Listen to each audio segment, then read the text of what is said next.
And away we go. It is the nightcap brought to you by Hail Mary Sports Bar, located in Cheviot, right off Harrison Avenue there within the Door District designated outdoor refreshment area. You can walk from bar to bar with your drinks.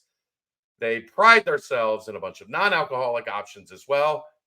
You can drink, but you don't have to be able to enjoy yourself at Hail Mary's. They do not have a kitchen, but they do have food trucks on the weekends and randomly throughout the week, 27 TVs, 3 outside facing, and a 9-screen video wall where they will have all of the local games. So get out and see them. Hail Mary Sports Bar in Cheviot.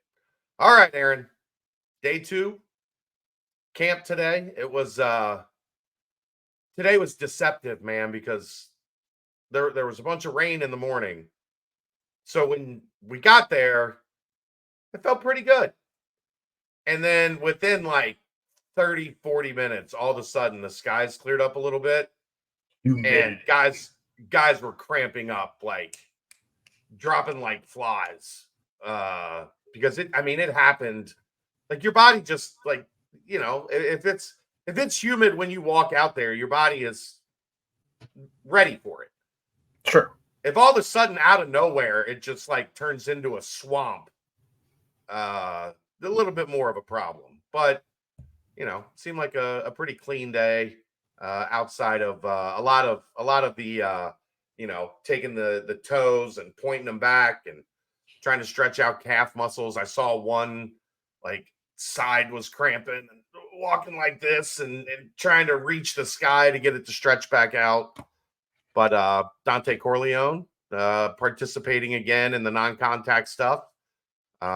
So 2 days in a row for him, which is just good to see. And looks like everything is like I said yesterday, I don't know that I would classify him as ahead of schedule, like drastically ahead of schedule, but I think he's at least at or a little bit ahead of where they were hoping. But it sounds like everything is following the timeline that they kind of are operating on in terms of hoping to have him back not too deep into the season. I'd be surprised to see him in week 1, for being honest. I mean, it's an FCS opponent. Right. Do you really need to push that route? And I think it could help in sorting through and figuring out what you have. Next man even up. more. Sure. Yeah. So, but I think they are hopeful that not too long after that he'll be in a situation where they can get him cleared, as long as there's no setbacks or anything crazy that happens. Well, good. Sounds like things are about where you can hope they would be as far as Dante Corleon goes. Talked to Jordan Young and Evan Prader after practice today. Both of those guys pretty good perspective. Jordan's not, he's better than he was last year. He's coming out of his shell a little bit, but you can tell he's still not a kid that is super comfortable yet in front of a camera, 2 feet in front of his face. Evan loves this stuff. I think we got like 7 minutes out of Evan. Evan's been in front of the camera since he's gotten to UC, though. There's not been a moment where he's not been in front of a camera. So good on him. He was in high school. I mean, we had his commitment live on Channel 5. Yeah, and every station in the market was there, and all the news outlets were there. So, it was good to hear from him and get his perspective on leadership and getting healthy. And I thought he had a good answer. I asked him about not trying to. I think when you're dealing with injuries like he has, you try to make it all up in one day, right? Like I got to make it up, and asked him about perspective and understanding that you can't get back what you've lost. And he talked about he had a setback last year, and his brother with his back that kind of ended his career at UC, and Dante going through what he's going through and how that's helped him in his mind kind of work through things. And, and I asked him also, what would he give to be as fast as Cale Woodburn? He initially said a pinky toe, and I was like, you need like those are a lot more important than you realize. And he's like, yeah, probably not the pinky toe, but so the Evan interview is really good. That's fun. Speaking of Evan, how's he looking on the field coming off of that injury? I mean, that's another guy that he's got leadership in spades if he can stay on the field. He looks good. He had a really nice kind of, like dropping it in the bucket catch where I think the wind was kind of messing with the ball a little bit, and he did a really good job kind of staying with it over his shoulder and keeping his body in the right position to pull it in. Made a couple nice catches in 7-on-7. Nothing out of the ordinary, but he's out there making plays. He looks comfortable. That's what I'm getting at is, I guess, is he entrenched then, as long as he stays healthy, in that conversation for your number 2 receiver? Don't know yet. He's got to stay healthy. I mean, we talked to Brad Glenn about that on Tuesday. He's got to start stacking days.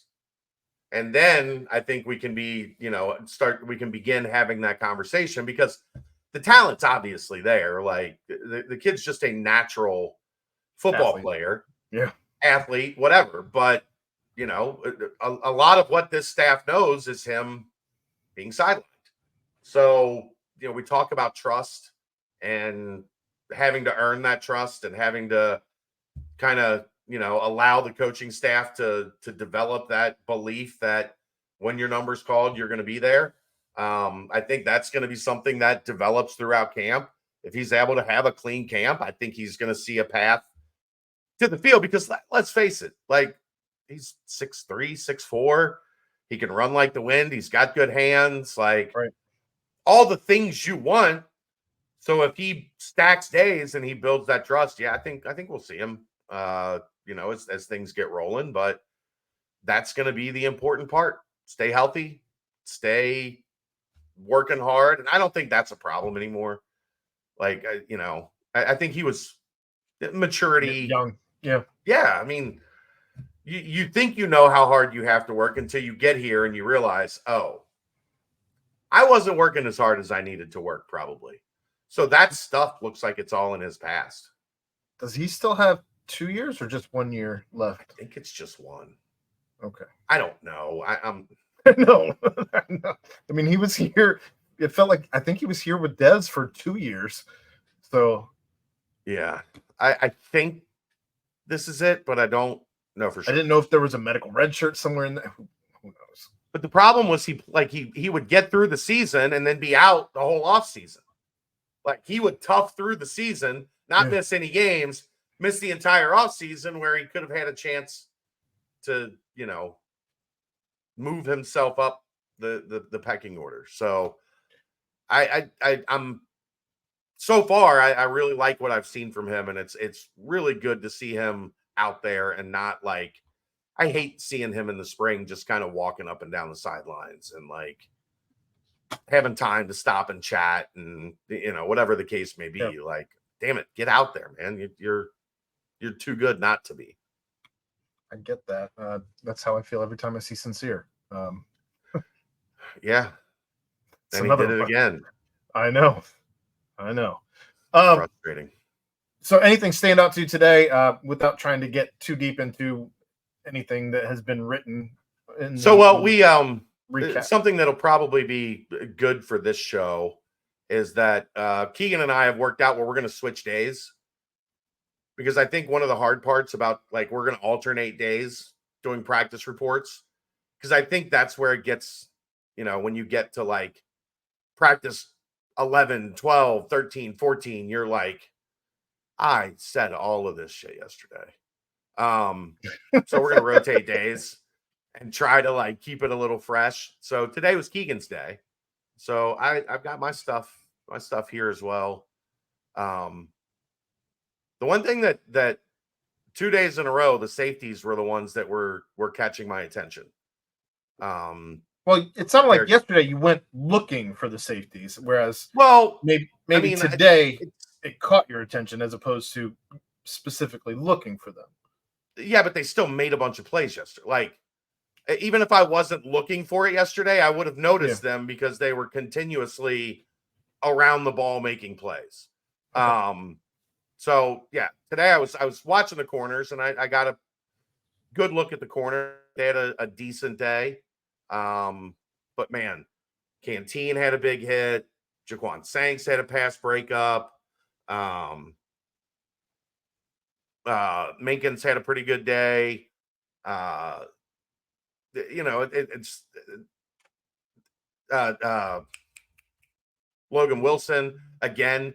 Just every time he's on the field, he's around the ball. He's like a little Energizer bunny that just somehow finds his way around the action. Good. So I think he's going to be. I don't think he's going to surpass the guys that are ahead of him.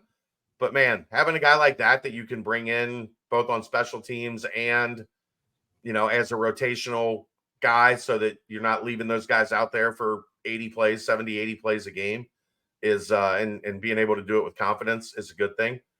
I have some numbers for you. Would you like some numbers to expand on some of the things we talked about yesterday? Hit me. Let's see. Where are they? Last year, 21 guys had their speed measured at a minimum of 21 miles an hour with their little, minimum or a maximum?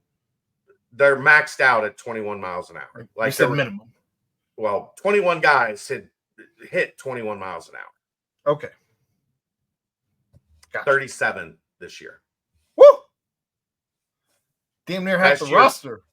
Last year, 2 hit 22 miles an hour. This year, 11. We talked about that yesterday. Yeah. Here's what's wild to me. All of the guys that they are anticipating seeing the field at linebacker have posted faster times than every safety from last year and almost all of the corners. That's bananas. Almost all the corners from last year or almost all the corners from this year? From last year. Okay. Well, I mean, there's some carryover there. So there's some carryover, yeah. But those guys have also increased their speed. But that's when we talk about last year being slow. They were slow. And they just did not have. That's how you get picked on, though, right? When you're a corner and you're not topping out at great speed, you either have to have the length to defend a guy or you need to have the speed to defend a guy. And if you don't have either, you're playing from behind the 8 ball. And you don't have safeties that are fast enough to cover, to get over and help you out. Any ground that you're missing, right? It's a lot. It's a lot. And actually, I was told that at one point, Cale Woodburn topped out over 23 miles an hour, not 22.6. That's great speed. Crazy speed. And Gravy was 22.5. It essentially was compared to he's built differently. And I think Evan said this in the interview. Those two guys were like little bodybuilder looking dudes, but they were track fast. This kid's like the fly with the wind track fast but they said he's got Trey Tucker, Tyler Scott level wheels, which it's not easy to find. I don't hate that. And those two guys are going pretty well for themselves. So just saying. So that's kind of the thing that athleticism just pops. And that's, again, we talked about this. This is what's going to happen before the pads go on. It's a speed game at this point more than it's a power game because you're just in helmets and shorts, So, but yeah, other guys, let's see. Gravy had a good pass breakup. Sorsby hit Tyron Smith on a deep post going from left to right for a touchdown that it kind of looked like video game where he kind of dropped back and then like drifted a little bit to let the play open up, and then zipped it down to him, hit him in stride, probably at about like the 7-yard line, How going good did into the that end feel zone. to That's see that? yeah, To felt good. see somebody getting hit in stride. Yeah.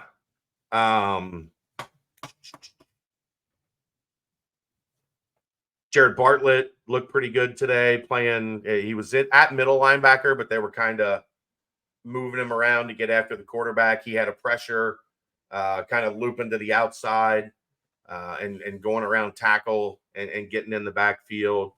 Any interesting names emerging at that defensive end spot?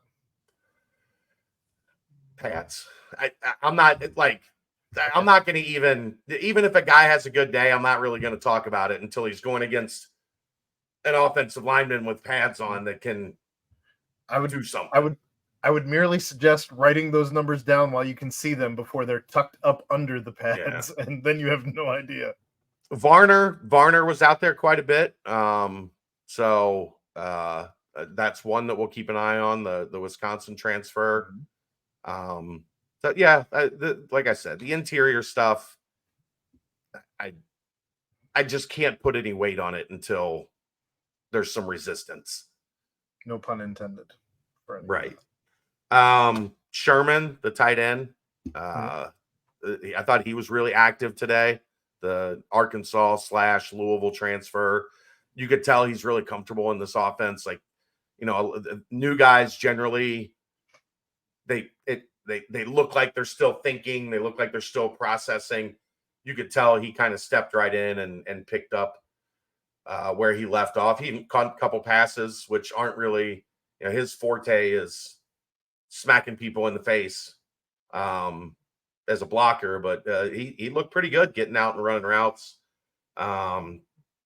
Samaj Jones had a really nice scramble and hit Sterling Buckhalter for a touchdown. That was on Twitter. I did catch that. And then Brady Drogosh almost had a pick six. He read a little wide receiver screen and jumped it from, he was a pretty good distance away. He wasn't guarding the wide receiver, but he read the quarterback's eyes and full extension, and it just went off the tips of his fingers. But that's a quarterback knowing what a quarterback is thinking or trying to get to, and he read it outstanding. And the offensive guys, all the the linemen that were kind of in our area, were giving him a hard time for letting it go through his fingers, giving him the business a little bit. But it was a really good instinctual play that, that's one of the advantages of having a guy that played so much quarterback now playing defense. But sure. Yeah, those are the I think just the Cliff's Notes version of what I had. And then Keegan's got obviously a bunch more. He's got some good stuff on Brady Lichtenberg, who's had a good start. So go check out the board. 60% off right now of your membership. So for a full year, BearcatJournal.com. Go to log in or join and get signed up. We'll see you there. Got anything else? I'm good. That's the nightcap. See you in a couple days. Brought to you by Hail Mary Sports Bar right here on BearcatJournal.com.